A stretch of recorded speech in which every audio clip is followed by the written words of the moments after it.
I'm not sure if she wanted to make it easier or harder.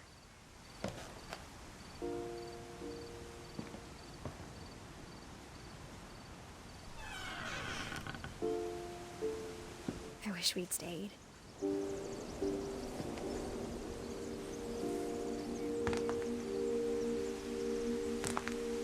But I understand why we left.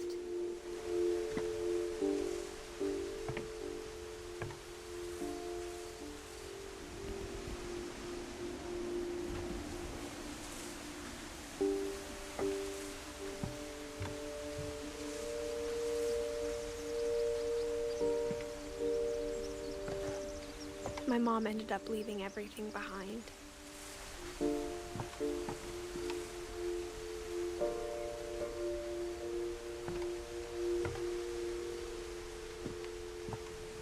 What happened that night had been coming for a long time.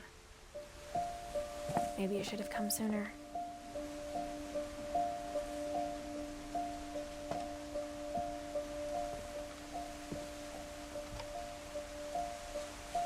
But it had to end one way or another. All that's left now is to tell you about that last night.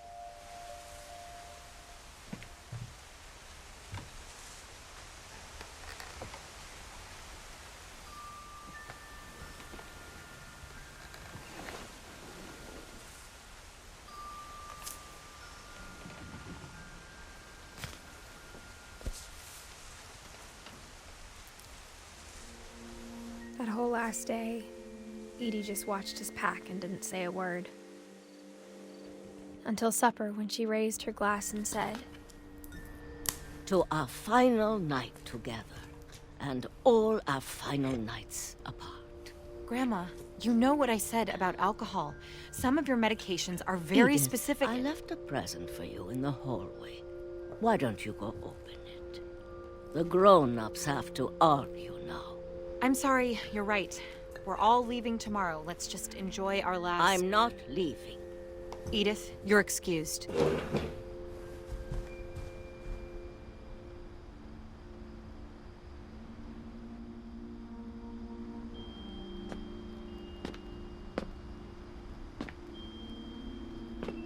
the power had been shut off that morning, but Edie always had plenty of candles. When my mom sealed the library, I don't think she knew about the other entrance. Or that Edie had a key to it.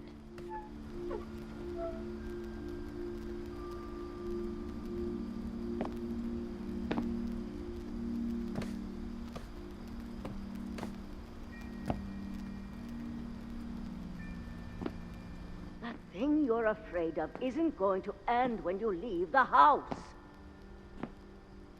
Edith has a right to know these stories. My children are dead because of your stories. I think it's best if Edith and I leave tonight. We'll have the nursing home send a van for you in the morning, okay?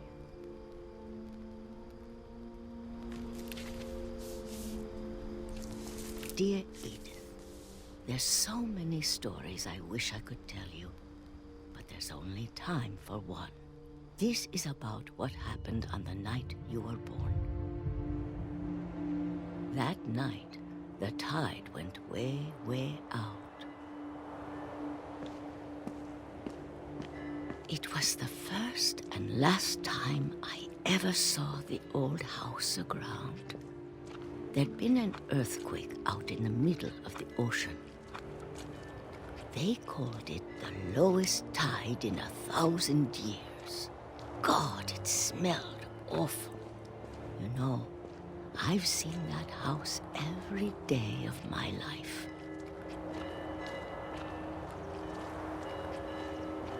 But I never thought I'd go back to it.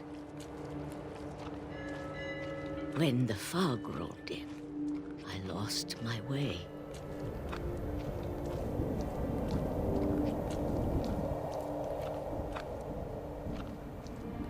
I got turned around.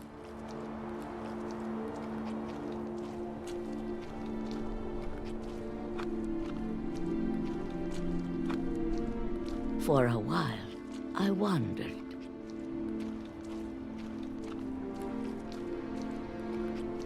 I started seeing things.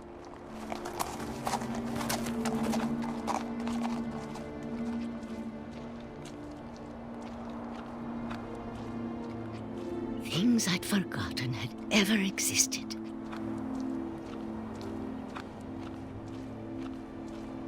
But when I saw them, they felt like old friends. That night, a lot of things came back to me. Or maybe I came back to them.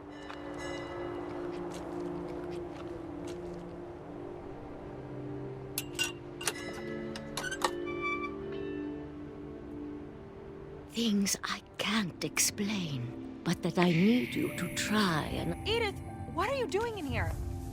It's mine. Edith! Mom, you're gonna rip it! Let go!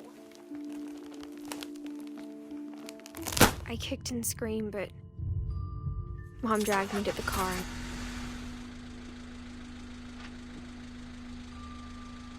I never saw Great-Grandma Edie again. The next morning, the van came to pick her up, but she was already gone. After that, we moved around a lot.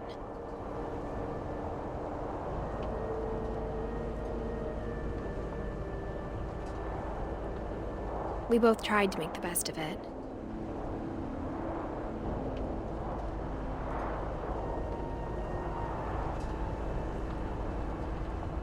A few years went by.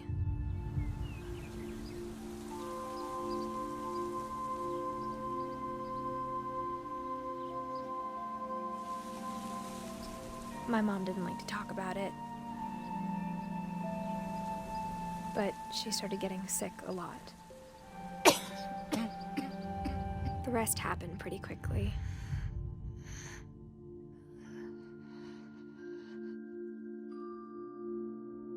She got better for a while,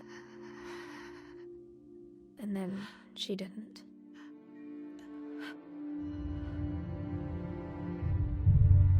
And then I was alone.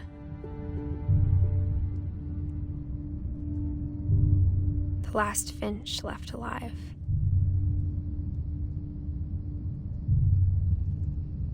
Until I found out about you. I'm still not sure what to tell you about all this. If we lived forever, maybe we'd have time to understand things. But as it is, I think the best we can do is try to open our eyes. And appreciate how strange and brief all of this is.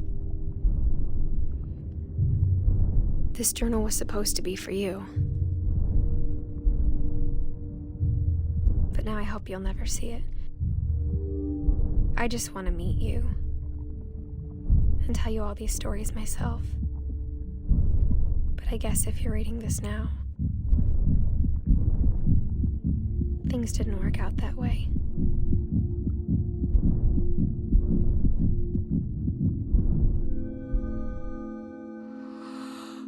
This is where your story begins. I'm sorry I won't be there to see it. It's a lot to ask, but I don't want you to be sad that I'm gone. I want you to be amazed that any of us ever had a chance to be here at all. Good luck.